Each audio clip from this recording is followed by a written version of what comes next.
Hello one and one. இன்னைக்கு நம்ம பார்க்க போறது 2026ல தெலுங்கு லாங்குவேஜ்ல ரிலீஸ் ஆன மூவி தான் பெத்தி. இந்த மூவி தான் இன்னைக்கு எப்படி இருக்குன்னு பார்க்க போறோம். 1990ல விஜயநகர மாவட்டத்துல ஒரு தொலைதூர கிராமத்துல கதை தொடங்குது. இந்த கிராமத்துக்குன்னு எந்த ஒரு அரசு அங்கீகாரமோ பேரோ அடிப்படை கட்டமைப்போ எதுவுமே கிடையாது. இங்க வாழ்ற பெத்தி ராம்சரண் அவர்கள் உள்ளூர் கிரிக்கெட் போட்டியில பணத்துக்காக விளையாடி தர ஒரு அசாத்திய வீரரா இருக்காரு. கிராமத்தோட தனித்துவத்தையும் மக்களோட அடையாளத்தையும் மீட்டெடுக்க பெத்தி எடுக்கும் முயற்சிகளும் அதை தடுத்து நிறுத்த உள்ளூர்ல நடக்கிற சதிகளும் தான் கதையை நகர்த்தி கொண்டு போகுது. வெறும் கிரிக்கெட் போட்டியை தொடங்குற பெத்தியோட பயணம் ஒரு கட்டத்துல வாழ்வாதாரத்துக்கு போராட்டமா மாறுது. விளையாட்டு தளமா பார்க்கப்படுற கிரிக்கெட்ல இருந்து பாரம்பரிய மல்யுத்தம் அண்ட் தடகள போட்டின்னு மாறுறதுதான் கதையோட முக்கிய திறப்பமா பார்க்கப்படுது. இந்த மூவியை இன்னும் டீட்டெயிலா பார்க்கறதுக்கு முன்னாடி நம்ம சேனலை சப்ஸ்கிரைப் பண்ணி வச்சுக்கங்க. அப்பதான் இந்த மாதிரி மூவியோட அப்டேட் அண்ட் ரிவ்யூலாம் உங்ககிட்ட கம்மியான டைம்ல என்னால் டெய்லி கொண்டு வந்து சேர்க்க முடியும். இந்த சமூக ஏற்றத்தாழ்வுகளுக்கு எதிராகவும் தன்னோட கிராம மக்களோட கௌரவத்துக்காகவும் பெத்தி தனது உடலையும் மனதையும் எப்படி ஆயுதமா மாத்துறாரு அப்படிங்கறதான் கதையோட திசையா இருக்கு. இந்த அதிகார அடக்குமுறையும் தாண்டி பெத்தி தன்னோட கிராமத்துக்கான நீதியை வாங்கி தந்தாரா அப்படிங்கறத இந்த படத்தோட மீதி கதை.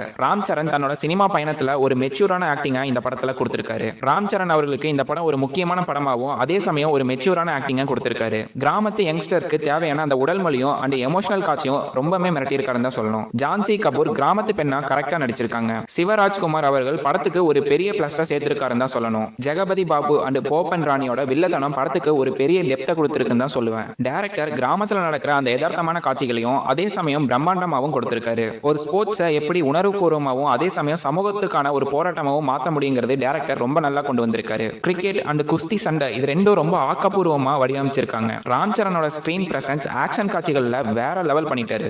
ரத்னவேலுவோட சினிமோட்டோகிராஃபி 90ஸ்ல எப்படி நடக்குமோ அந்த கிராமத்தை அப்படியே கொண்டு வந்து நமக்கு கொடுத்திருக்காரு. ஏஆர் ரகுமானோட பேக்ரவுண்ட் மியூசிக் குறிப்பா ஆக்ஷன் காட்சிகளுக்கு பேக்ரவுண்ட்ல பிஜிஎம் வர்றது வேற லெவல்ல பண்ணிட்டாரு. தியேட்டர்ல பார்க்கும்போது ரொம்ப நல்ல எக்ஸ்பீரியன்ஸ் நமக்கு கிடைக்குது. படத்தோட ரன் டைம் ரொம்ப லென்த்தா இருக்கிறதுனால படம் கொஞ்சம் ஃபர்ஸ்ட் ஹாஃப்ல லென்த்தா போற மாதிரி ஸ்லோவா போற மாதிரி ஃபீல் ஆகும். ஆக்ஷன் காட்சிகளுக்கு கொடுத்த அந்த பிரம்மாண்டமான லுக்க துணை நடிகர்களுக்கு அவங்களோட கதாபாத்திரத்துக்கும் கொடுக்கவே கிடையாது. படம் என்னமோ குவாலிட்டியா மேக் பண்ணப்பட்டிருந்தாலும் சில இடத்துல இன்னும் கொஞ்சம் சீன்ஸை தூக்கி இருக்கலாம்னு எனக்கு தோணுது. இந்த படத்தோட குவாலிட்டிக்கு முக்கியமான காரணம் மைத்ரி மூவி மேக்கர்ஸ் தான். படத்தோட கிளைமேக்ஸ் காட்சி ரொம்ப உணர்வுபூர்வமாகவும் அதே சமயம் அதிரடி ஸ்போர்ட்ஸ் ஆக்ஷனும் முடிவடையுது. இது படத்துக்கு ரொம்ப பெரிய பிளஸ்ஸா பார்க்கப்படுது. இந்த படத்தோட ரன் டைம் 3 hours 9 minutes கிட்ட இருக்கு. இந்த படம் யாரு பார்க்கலாம்னு கேட்டா ஒரு கிராமத்தோட அடையாளத்துக்காகவும் கௌரவத்துக்காகவும் போராடுற ஒரு எளிய மனிதரோட பிரம்மாண்டமான அதே சமயம் உணர்வுபூர்வமான விளையாட்டு படமா இது பார்க்கப்படுது. படம் எங்கேயும் போர் அடிக்காம விறுவிறுப்பா போகுது. சோ கண்டிப்பா தியேட்டர்ல போய் இந்த மூவியை பார்க்கலாம். இந்த மூவிக்கு நான் தர ரேட்டிங் 5க்கு 3.75 அண்ட் லைக் பண்ணுங்க, ஷேர் பண்ணுங்க. அடுத்த ரிவ்யூல சந்திப்போம். until then keep watching, keep chill.